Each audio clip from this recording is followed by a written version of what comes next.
اعوذ باللہ من الشیطان الرجیم بسم اللہ الرحمن الرحیم نحمدہ ونصلی علی رسولہ الکریم یا رب لک الحمد کما ینبغی لجلال وجہک وعظیم سلطانک رب اشرح لی صدری ویسر لی امری واحلل عقدۃ من لسانی یفقہوا قولی رب زدنی علما۔ اللہ تعالیٰ کی توفیق سے آپ صلی اللہ علیہ وسلم کے فرامین عالی شان آپ کے سامنے رکھتی ہوں کہ آپ کی بات سے بڑھ کر کسی کی بات ہو ہی نہیں سکتی۔ آپ صلی اللہ علیہ وسلم نے بہت خوبصورت انداز میں کچھ نصیحتیں فرمائی ہیں اور بڑے اسپیسیفک طریقے سے فرمائی ہیں، وہ ہیں 7 نصیحتیں۔ ہم اس کو عنوان یہ دے سکتے ہیں کہ وہ 7 نصیحتیں جو سنوار دیں دین و آخرت کو۔ تو وہ کیا ہیں اسپیسیفکلی؟ ہم دیکھتے ہیں کہ ہمارا جو دین ہے اس میں مکمل رہنمائی ہے، عبادات کے بارے میں بھی اور زندگی کے سارے معاملات میں بھی، معاملات کے بارے میں بھی اور سارا ڈیلنگز کے بارے میں بھی۔ تو یہ والی رہنمائی جو ہے نا وہ ہماری ڈے ٹو ڈے لائف کے بارے میں ہے۔ اگر ہم ان کے اسٹڈی کریں گے تو آپ دیکھیں گے کہ اس سے ہماری جو ہے نا زندگی، یہ موجودہ زندگی یہ بھی سنورے گی انشاءاللہ تعالی، اور اس کے ثمرات ہمیں آخرت میں بھی ملیں گے۔ اچھا، آپ صلی اللہ علیہ وسلم نے کیا حکم دیا اس کو ہم دیکھتے ہیں۔ فرماتے ہیں، یہ مسند احمد کی حدیث ہے کہ ابو ذر غفاری رضی اللہ عنہ سے روایت ہے کہ میرے محبوب حضرت محمد صلی اللہ علیہ وسلم نے مجھے چند خاص باتوں کا حکم دیا۔ آپ صلی اللہ علیہ وسلم نے مجھے یہ حکم دیا کہ مسکینوں سے محبت کرنا اور ان کے قریب رہنا، نمبر 1۔ نمبر 2، دنیا کے اعتبار سے ہمیشہ ان لوگوں پر نظر ڈالنا جو دنیاوی مال و متاع کے اعتبار سے تم سے کمتر ہوں، اور ان کی طرف نظر نہ کرنا جو اس اعتبار سے تم سے بلند تر ہوں۔ نمبر 3، اپنے رشتہ داروں کے ساتھ نیک سلوک کرنا، خواہ تمہارا وہ عزیز تم سے سرد مہری کا ہی برتاؤ کیوں نہ کرے۔ نمبر 4، خبردار، اللہ کے سوا کسی کے آگے دست سوال دراز نہ کرنا۔ نمبر 5، ہمیشہ سچی بات کہنا چاہے اگرچہ لوگوں کو کڑوی ہی کیوں نہ لگے۔ نمبر 6، اللہ کے معاملے میں کسی ملامت کرنے والے کی ملامت کی پرواہ نہ کرنا۔ نمبر 7، اور آخری بات یہ کہ کثرت سے لا حول ولا قوت الا باللہ کا ورد کرنا، کیونکہ یہ جملہ عرش کے نیچے کے خزانے کا ایک حصہ ہے۔ ہم دیکھیں کہ یہ اتنی خوبصورت نصیحتیں ہیں نا، اگر یقین کریں کہ اگر اس ایک ہی نصیحت کو لے کے اس کو ڈسکس کریں تو اس کے لیے گھنٹوں چاہیے۔ اس میں اتنی حکمت ہے، اتنی وزڈم ہے۔ بہرحال یہ ہے کہ تھوڑا سا ہم ذہن میں ایک چیز کو لے آتے ہیں جو آپ نے پہلی جو کی ہے نا نصیحت، وہ کی ہے مسکینوں کے ساتھ محبت کرنے کی اور ان کو قریب رکھنے کی۔ آپ نے یہ عبادات کے ضمن میں نہیں ہے، آپ دیکھیں یہ ڈیلنگ کے بارے میں ہے۔ اور مسکین کسے کہتے ہیں یہ بھی ہمارے ذہن میں ہونا چاہیے نا۔ مسکین وہ ہوتا ہے کہ جس کے پاس گزر اوقات کے ذرائع تو ہوں لیکن وہ سفیشینٹ نہ ہوں، اور وہ ایک خودداری کے بنا پر لوگوں کے آگے دست سوال دراز نہ کرے۔ تو آپ صلی اللہ علیہ وسلم نے نا یہ خاص طور پر توجہ دلائی ہے کہ اس طرح کے جو لوگ ہوتے ہیں نا وہ زیادہ امداد کے مستحق ہوتے ہیں، تو ان کی طرف نظر کرنی ہے۔ وہ کیوں؟ تاکہ ان کی زندگی میں آسانی ہو۔ میں جب بھی اسلام کا یہ اسٹڈی کرتی ہوں نا تو مجھے یہ چیز نظر آتی ہے کہ اللہ تعالیٰ نے اور آپ صلی اللہ علیہ وسلم نے نا انسان کے لیے یہ چیز بہت پسند کی ہے کہ ہم ایک دوسرے کے ساتھ جڑ کے رہیں، ایک دوسرے کی خیر خواہی کرتے رہیں، ایک دوسرے کی ضروریات کا دھیان کرتے رہیں۔ ہم اپنی ایک چھوٹی سی 1.5 انچ کی کہتے ہیں نا کہ مسجد بنا کے علیحدہ نہ ہو جائیں، ہم صرف وہ ذکر اذکار کر کے ورد کر کے، وہ اپنی جگہ وہ بہت ضروری ہیں، اپنے آپ کو ہم ایک سائیڈ پہ نہ کر لیں، بلکہ زندگی کے جو سارے معاملات ہیں ان کو لے کے چلیں، عبادات کو اپنی جگہ رکھیں، معاملات کو اپنی جگہ رکھیں، لوگوں کا دکھ درد ہم محسوس کریں اور ان کی حاجات پہ نظر رکھیں۔ پھر ہم دیکھتے ہیں کہ یہ جو ہے نا دوسری نصیحت کہ دنیا کے اعتبار سے ہمیشہ ان لوگوں پر نظر ڈالنا جو دنیاوی مال و اعتبار سے تم سے کمتر ہوں۔ اچھا، اس کا کیا ہوتا ہے کہ ہم یہ عموماً دیکھنے میں آیا ہے کہ لوگ جو ہے نا وہ ٹھیک ٹھاک ہوتے ہیں اللہ تعالیٰ کے فضل و کرم سے، سارا کچھ ان کے پاس دنیاوی نعمتیں ہوتی ہیں، لیکن وہ دوسروں کو دیکھ دیکھ کے کمپیریزن کرتے رہتے ہیں کہ ان کے پاس یہ بڑا گھر ہے، بڑی گاڑی ہے، یہ ہے وہ ہے، ہمارے پاس بھی ہونی چاہیے۔ بچے بھی اس طرح کی باتیں کر رہے ہوتے ہیں، اور یہ ایک ناشکری کا رویہ ہے۔ جو کچھ انسان کے پاس ہے نا اس پہ انسان بہت زیادہ اللہ تعالیٰ کا شکر ادا کرے کہ یا اللہ یہ تو نے نعمتیں دی ہیں، یہ کم نعمت ہے کہ اللہ تعالیٰ نے ہمیں وجود دیا، ہم بول رہے ہیں، اٹھ رہے ہیں، بیٹھ رہے ہیں، کھا رہے ہیں، پی رہے ہیں، اور زندگی کی تمام سہولیات عمومی ضروریات کے لیے کافی ہیں۔ باقی تو وہ کہتے ہیں نا، خواہشیں ایسی کہ ہر خواہش پہ دم نکلے، بہت نکلے میرے ارماں لیکن پھر بھی کم نکلے، خواہشات بھی کبھی پوری ہوئی ہیں۔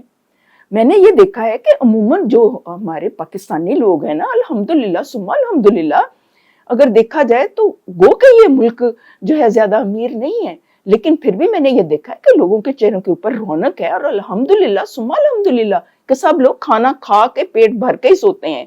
وہ کوئی دور دراز کے علاقوں میں شاید کوئی اس طرح ہوتا ہو، لیکن عمومی طور پر لوگ ٹھیک ہے۔ تو اب وہ کمپیریزن کرنا اور پھر خام خواہ اپنے آپ کو اسی چیز میں الجھائے رکھنا، پریشان رہنا، تو یہ ٹھیک بات نہیں ہے۔ دیکھیں ایک دفعہ ایک بندے نے اسی طرح دستے سوال دراز کیا تھا، وہ آگے ہے نا کہ کسی کے آگے سوال نہ کرنا، تو پھر حضور پاک صلی اللہ علیہ وسلم نے اسے یہی کہا تھا کہ اس نے کہا تھا کہ اس طرح سے مجھے تنگی ہے، تو آپ صلی اللہ علیہ وسلم نے کہا تھا کہ لاؤ ہتھوڑی لاؤ، اور آپ نے اس کا دستہ فٹ کر دیا تھا کہ جاؤ جا کے کما کے لاؤ، تو وہ پھر وہ کما کے لائے تو اس میں برکت ہو گئی تھی۔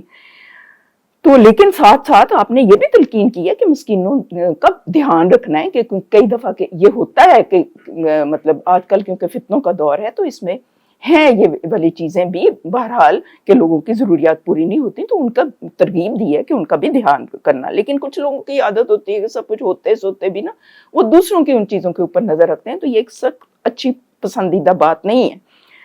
اور ایک مسلمان جو ہے وہ خوددار ہوتا ہے، تو یہ ہے اس چیز کو مد نظر رکھنا۔ دوسرا یہ ہے کہ آپ نے یہ بہت نا خبردار یہ اس کے بارے میں کہا ہے کہ اپنے رشتہ داروں کے ساتھ اچھا ہی سلوک تم نے کرنا ہے، خواہ وہ سرد موری سے کریں۔ اس کے لیے میں آپ کے سامنے مزید کچھ آپ صلی اللہ علیہ وسلم کے فرامین رکھتے ہیں تاکہ ہم اس چیز کو ہم مطلب لائٹلی نہ لیں۔ یہ کچھ چیزیں ایسی ہیں یا کچھ باتیں ایسی ہیں کہ جو لائٹلی لینے والی نہیں ہیں، اس میں ہماری یہ والی زندگی کا انحصار نہیں ہے، وہ ابدی زندگی میں کامیابی کا انحصار ہے۔ تو وہ چھوٹی چھوٹی باتیں کئی دفعہ ہمارے ذہن سے نکل جاتی ہیں اور ہم اس کو اتنی وہ زیادہ امپورٹنس نہیں دے رہے ہوتے۔ میں آپ کے سامنے ایک حدیث رکھتی ہوں، وہ بہت جو ہے نا اہم حدیث ہے۔ آپ صلی اللہ علیہ وسلم نے یہ فرمایا تھا کہ وہ شخص جنت میں داخل نہیں ہوگا جو قطع رحمی کرے گا، اور کسی ایسی قوم پر رحمت نازل نہیں ہوتی جس میں قطع رحمی کرنے والے موجود ہوں۔ اب یہ دیکھیں کہ وہ جنت میں ہی داخل نہیں ہوگا قطع رحمی کرنے والا، یعنی رشتوں کو توڑنے والا۔ پھر ایک اور جگہ آپ نے فرمایا، کیونکہ یہ والا مضمون بہت اہم ہے، اس پر انسان کی کامیابی اور ناکامی کا انحصار ہے، اس لیے میں تھوڑا سا اس کو بیان کرنا ضروری سمجھتی ہوں۔ ایک اور موقع پہ آپ نے فرمایا، نبی صلی اللہ علیہ وسلم نے فرمایا کہ میں ہی اللہ ہوں، یعنی اللہ تعالیٰ یہ فرما رہے ہیں، اور میں ہی رحمان ہوں، اور میں نے رشتہ کو پیدا کیا ہے، اور اس کا نام یعنی رحم میں اپنے نام رحمان سے نکالا ہے۔ جو اسے جوڑے گا اسے میں بھی جوڑوں گا، اور جو اسے کاٹے گا اسے میں بھی کاٹ دوں گا۔ دیکھیں یہ کتنی بڑی بات ہے کہ اس کا مطلب وجود ہی نہیں رہے گا، اس کا مطلب کوئی حشر ہی نہیں رہے گا، اس کا مطلب کوئی وجود ہی باقی نہیں رہے گا۔ تو یہ بڑی سخت وعید ہے۔ تو پھر اس کے بارے میں یہ جو ہے نا کہ یہاں پر یہ فرمایا گیا ہے نا کہ اگر وہ سرد مہری سے بھی پیش آئیں تو پھر بھی ان کے ساتھ اچھا سلوک کرنا ہے۔ یہ بھی ایک دلیل ہے یہاں پر ایک اور، وہ بھی اس کو دیکھ لیتے ہیں کہ سیدنا ابو ہریرہ سے روایت ہے کہ ایک آدمی نے کہا کہ اے اللہ کے رسول صلی اللہ علیہ وسلم، میرے کچھ رشتہ دار ہیں، میں ان سے صلہ رحمی کرتا ہوں اور وہ مجھ سے قطع تعلق کرتے ہیں، میں ان سے اچھا سلوک کرتا ہوں، وہ مجھ سے برا سلوک کرتے ہیں، میں ان سے تحمل اور بردباری سے پیش آتا ہوں اور وہ میرے ساتھ نادانی سے پیش آتے ہیں۔ آپ صلی اللہ علیہ وسلم نے فرمایا کہ اگر تو ایسا ہی ہے جیسے تو نے کہا ہے تو گویا ان کے منہ میں خاک ڈال رہا ہے، اور ان کے مقابلے میں تیرے ساتھ ہمیشہ اللہ کی طرف سے ایک مددگار رہے گا جب تک تیرا یہی رویہ رہے گا۔ یہ مسلم سے ہے۔ ایک نقطہ اس میں بہت زیادہ اہم ہے۔ عموماً یہ سمجھتے ہیں کہ ہم کسی اپنے رشتہ دار کے ساتھ اچھا سلوک کرتے ہیں، وہ بھی اچھا سلوک کرے تو ٹھیک ہے، ہم نے بھی تو صلہ رحمی کا حق ادا کر دیا۔ یہ صلہ رحمی کا حق نہیں ہے